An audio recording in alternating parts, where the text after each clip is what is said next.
大家好，歡迎返到嚟肥宅嘅頻道。今日同大家分享一下一啲我買過之後用咗一次就唔用或者冇去用佢主要功能嘅工具，某啲都服服地嘅。如果你係第一次瀏覽我嘅頻道，我嘅頻道就係主要介紹一啲做基本模型處理嘅手法，同埋我自己改裝模型嘅一啲片段分享。如果中意嘅話，就記得訂閱啦。第一個要講嘅就係呢個膠板嘅裁剪器。佢有個支撐板喺呢度呢，咁樣俾你去調校唔同嘅角度去做切割嘅，呢個就係佢原本嘅意思啦。但係你細心啲睇呢，佢呢塊支撐板上面有個咁大嘅罅隙喺度，咁即係話如果你要切嗰個膠板或者膠條個長度係短過呢條罅呢，就會好大機會攝咗入去，好似咁樣啦。即係其實都唔係話太有一個支撐嘅功效喺度嘅。同埋其實佢個角度呢，又唔係話真係太過準確嘅。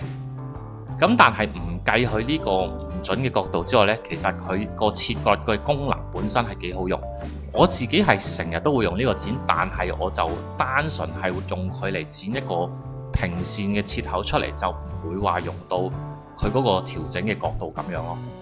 所以呢個裁剪器嘅角度調校呢個主要功能呢，我係從來都冇用過咁滯。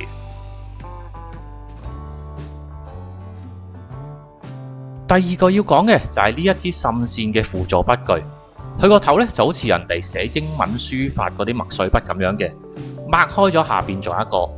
原本就係話你落滲線嘅時候，可能有啲位太窄，你就可以直接用個筆頭點入去，唔需要話用成個掃壓落去，令到結果有一大塊嘅油漬去咗一啲你唔想上色嘅位，咁你就可以慳翻啲清潔用嘅時間啦。而家我就用呢一支筆點個黑色嘅滲線液落去一件廢件嗰度示範下，究竟佢出嚟個效果係點嘅。用個筆頭點少少滲線液啦，跟住就點落個膠件上面。結果你係會發覺佢個筆頭帶走嘅滲線液嘅量係比較多嘅，所以出到嚟個效果呢，同埋你用個掃壓落去件上面個效果係冇乜太大嘅分別。後續用棉花棒去清潔走多餘嘅滲線液，呢個動作亦都係避免不能嘅。咁既然係咁嘅話，咁我咪用翻佢蓋後邊俾我嗰個掃，咪搞掂咯。我使鬼特登嘥錢去買呢一支筆咩？咁我再用個掃去示範一下我上滲線液嗰個狀態，其實你都見到個分別唔大嘅。我都試過用紙巾索緊啲滲線液走，我先再點色上去嘅。咁但係個效果就係唔夠油咯。一唔夠油，又要再點個滲線液，又要再索過，又要再點上條黑線度，來來回回做多幾次。咁我不如一次過之後再做清潔就算啦。所以呢支滲線筆我都係用咗一兩次，我就冇再用。然後就嚟講下呢個優速達嘅工具。其實佢個名呢，我都唔記得咗叫咩啦，但係佢就有兩個功效嘅。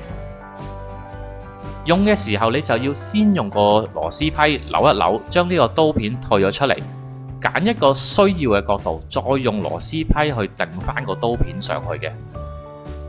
咁而家就係個可用嘅狀態啦。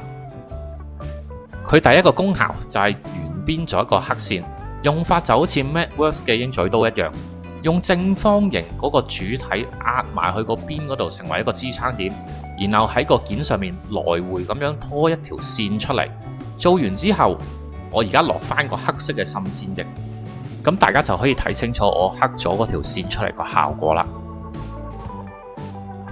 佢第二個功能就係可以做一個絲面嘅打磨，就咁樣將個刀片打斜，沿住條邊係咁樣喺度刮，就可以做一個絲面噶啦。用嘅時候都係用個主體壓喺一條邊嗰度做一個支撐點啦，咁樣所以出到嚟個效果係比起你淨係用筆刀去刮個絲面出嚟呢，就應該會比較直啲、挺身啲嘅。呢度就我放大少少，希望大家睇得清楚少少啦。一物兩用，理論上係件好嘢嚟嘅，咁但係點解我唔用呢？其實最大個問題就係因為佢要用螺絲批去上死呢個刀片。譬如我用呢個刀片拎咗個定位，因為我要校角度，所以我唔可以首先鎖死佢啦。定好咗個位之後啦，我再用螺絲批上死呢個刀片，其實佢係會走咗少少位嘅。當你淨係做少量同距離嘅黑線，其實咁樣係唔大影響㗎。可能係左右手都有呢個黑線，咁你咪 lock 死咗個位之後，就一口氣做晒左右手嘅呢一條黑線先咯。但係我個人個習慣就係攞整數嘅距離去做黑線嘅，攞唔到一個精準啲嘅距離，對我嚟講其實都係一個幾大嘅困擾。咁當然仲有多個原因啦，就係 MacWork 嘅鷹嘴刀個主體嘅部件呢係比較細。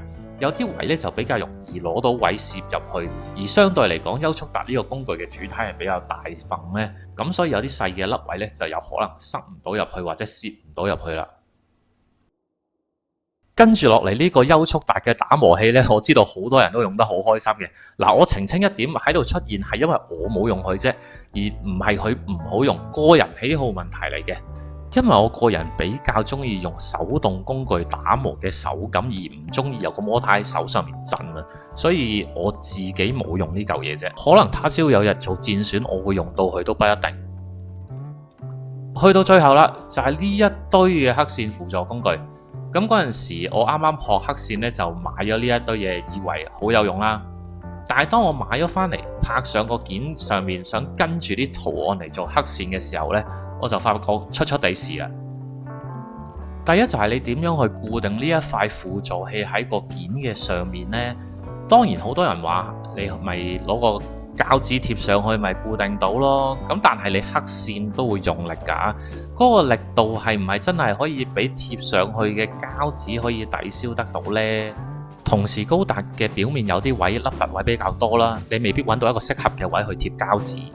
第二個問題就係當我喺一邊刻好咗之後啦，我喺第二邊究竟點樣攞翻同一個位呢？佢本身都唔透明嘅喎，咁變咗我好難將佢複製喺另外一件件上面一模一樣嘅位置啦。仲有就係話，如果你本身個件係平或者偏平坦嘅都仲還好啲，如果你個件本身係有內彎啊或者外曲嘅話呢，你就會變咗更加難將呢個鐵片貼上去，貼得好實，去做一個好準嘅黑線位啦。嗱，我唔係話佢冇用嘅。如果你喺一啲平嘅膠板上面呢，你完全係可以處理得到呢個輔助器嘅。有陣時我自己都會用呢一啲黑線嘅輔助器喺膠板上面介一啲特定嘅形狀配件去做加工。譬如呢一啲形狀啊咁樣，我都會用得到嘅。呢一啲呢，我都係會用得到嘅。但係你話呢一啲坑位呢，我自己就都係覺得比較難去用嘅。咁照我所知呢，呢啲黑線嘅輔助器係大多數比軍用嗰啲模型多嘅，咁跟特就比較難用得到啲啦。去到最尾就戴翻個頭盔先。我提及過嘅呢啲工具呢，唔係冇用嘅，只係大部分因為我個人喜好或者習慣嘅問題，令到我有喺手都唔會再用嘅啫。又或者再簡單啲講，我唔識用。若然有網友可以話翻俾我聽點用嘅話呢，咁就更加好啦。咁我唔需要浪費咗呢啲工具，亦都唔需要浪費咗買呢啲工具嘅錢。今日嘅影片嚟到呢一度，上次有同大家講過嘅00企劃呢，應該今個禮拜就搞得掂噶啦。希望大家到時都會撳嚟睇下啦。如果中意呢條影片，記得 Like、Subscribe、Share。訂閱咗之後，仲要記得撳埋鐘仔，咁下條新片出嘅時候，你哋就會收到通知噶啦。我哋下條片再見，拜拜。